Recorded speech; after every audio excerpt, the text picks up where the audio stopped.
Entertainment.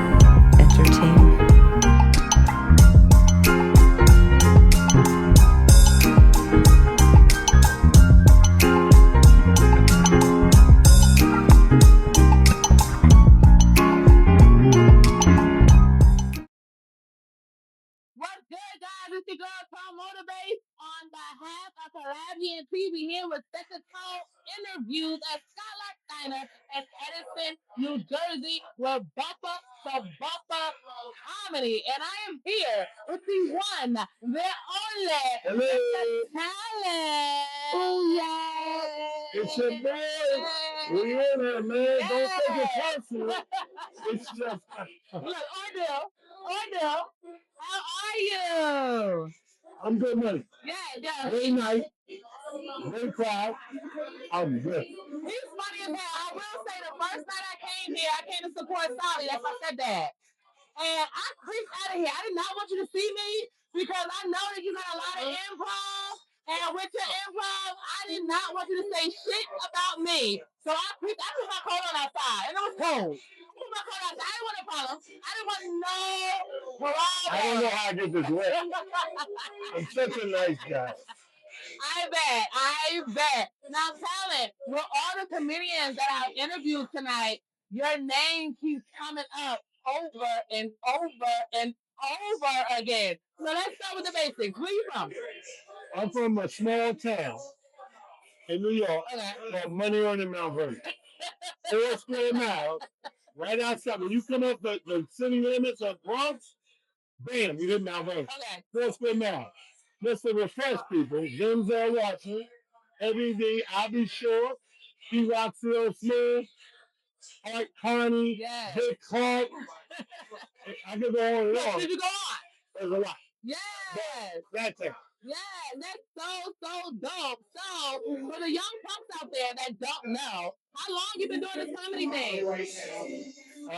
35 plus years. That means in about 4 months, 4 or 5 months, I'll hit 36. Wow, that's awesome. But here's the thing. People say, how you stay relevant? How you stay out there doing it? Because if you do it right, it don't get old to you. You love it. Right. So I can't tell you it feel like 30 years. Right. It don't feel 30. It don't feel like 15 months. Yeah. So when you love it like that, it's showing up for work, you love what you do, it's all brand new. And that's one of the messages that I've been seeing over and over tonight with all the comedians. If it's a passion and it's something that you love, you're going to do it consistently. You're going to be diligent because it's something that you love. Right. So, 35, almost 36 years ago, what made you decide that this is what you wanted to do? Well, I knew as a youngster. I knew at about 9 years old. Okay. But the difference was, I thought, as a kid looking into from the outside, it didn't even look like it was a job, like an occupation. It looked like it was a hobby. Yeah. So in my mind, I got it in my mind, you know what? Because I was into music. I said, when I'm done with the music, when I retire, that's going to be my hobby. Yeah. But 1990 came along, that comedy hit. Yeah. So for the first time, I'm seeing young people, young like me, look like me with color on HBO. I'm like, so it kind of bumped it up. Right. So when I thought waiting and retire, it was right in my face. Yeah. So that made me jump into it super early. Still, not knowing it's occupation. I'm just like, oh, young people are doing hobby, I'm just jumping in. Right. So, when watching Def Comedy Jam, who was some of your favorite comics at the time? When I watched it, there's a lot. Bill Bellamy. Jersey all day. Bill Bellamy jumps to mind. Adele Gibbons jumps to mind. Some more. Like all those early ones. Bernie Mac, of course. Martin Lawrence. Right. All those guys that came early. Yeah. In that early clue, I'm looking at them like what we call the word of comedy is seasons. Okay. So you look at it as a smooth ass book. So it takes you on a ride. Right. I'm like, I didn't know the word at that time, but like, I gotta get there. Right. But come to find out, it's called a season. So that what made me like, I want to get seasoned. Yeah. I love what they're doing. I gotta find them. Right. So I it took me a minute, but I got. What's one of the easiest things you would say when it comes to comedy? What's something easy about it? There's nothing easy about comedy. Okay. Comedy is very basic. It's about you getting up there, trying to get the biggest laugh for what you're talking about, right?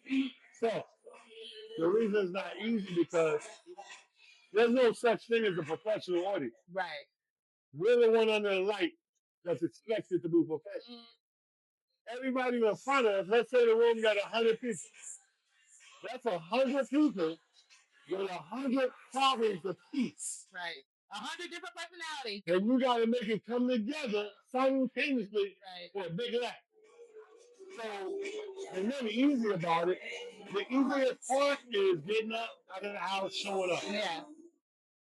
Coming here. It's a lot of business, behind the scenes shit, but just showing up. Right. That might be the easiest part, but once you get up there, it's a constant growing thing.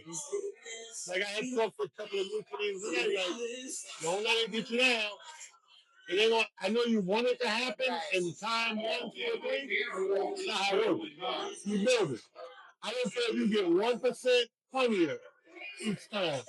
You're growing. Right. So with that being said, what would you say the hardest thing about it is? What would you say that too? Because it's easy to cancel, right? It's easy not to show up. Okay, so I'm gonna put it in an analogy.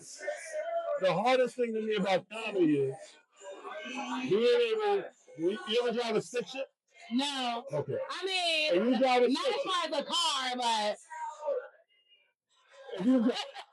if you drive a stick shift, there's 5 gears in reverse. So in a regular car, automatic, just go boom. Right.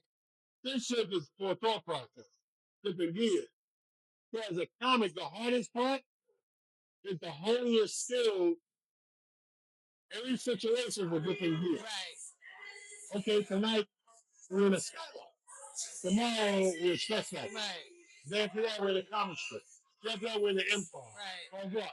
Each place is a different vibe and a different gear. Yeah.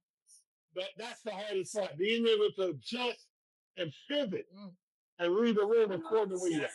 Right. And I feel like that has a lot to do with life, right? You have to be able to pivot, you have to be able to improv. And once you master that, yeah, you can pretty much control or be able to work around any kind of room, any kind of situation for the most part. You know what I mean? Some calls are gift for gab, but typically if you're told you have to get for gap, or if you do have to get for gap, that basically means that you can pivot and improv in any situation. You might be sweating, you might be shaking in your boots, but you got that poker face on. And a lot of times that's all that's needed to be able to get through the situation and get what you want out of said situation. For example, tonight was the European comic, my white friend, Eric. Yes. Eric Angel, he's from Europe. Israel, all that shit. So coming here, he's still putting his foot in that. Now, what I noticed in the second night, he had 15 minutes. But he had 2 that rock. Mm-hmm. Then 1 or 2 that don't rock. So he changed up. When he sees something didn't hit, he pivoted because somebody got a chuckle. Right. Then he did some other shit. There was some hit that didn't hit, he pivoted to somebody to get another chuckle. Right. That's what the pivot is. Right. And he said in his interview that he looked forward to that. He loved being in this atmosphere because it was different.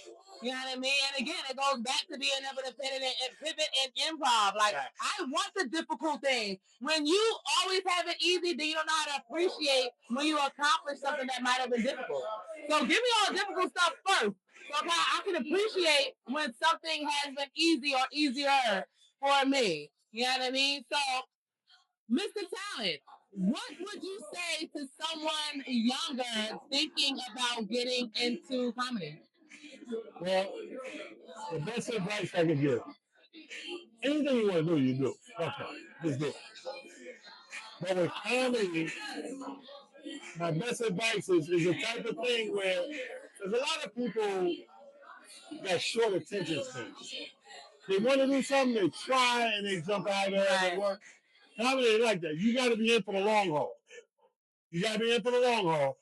I tell comics all the time, get on as many stages as you can. Because it's like anything else. Like, more pop. It's like potluck or dice. You got thrown out a lot of times to win. I just played I won the Super Bowl boxes. Yeah. You can't buy one box. You can buy a bunch of boxes. Man, let these numbers go forward. You can't win with one box. You gotta greaten your arm. Multifaceted. Yeah. So if you're doing comedy, my biggest advice: stay on stage as many times throughout a week you can. Yes, yes. I love that. So with that being said, Mr. Talent, let the people know where they can find you. Hey, when I'm not doing comedy, I'm an adult porn star. Meat Rack is my name on Pornhub. I'm just posting.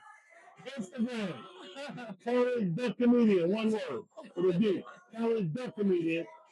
If you're on Twitter X, I'm at It's Just Comedy, spelled correctly. And Facebook, King Talent, one word, last name Harris. King Talent, Harris. And all that information is going to be down below. And you know somebody's going to go online and look up you on Pornhub. You know they are. That's where most of my friends are. I got 100,000 followers in comedy. That's crazy. I got 500,000. All right, guys, you already know. With that being said, as always, always love.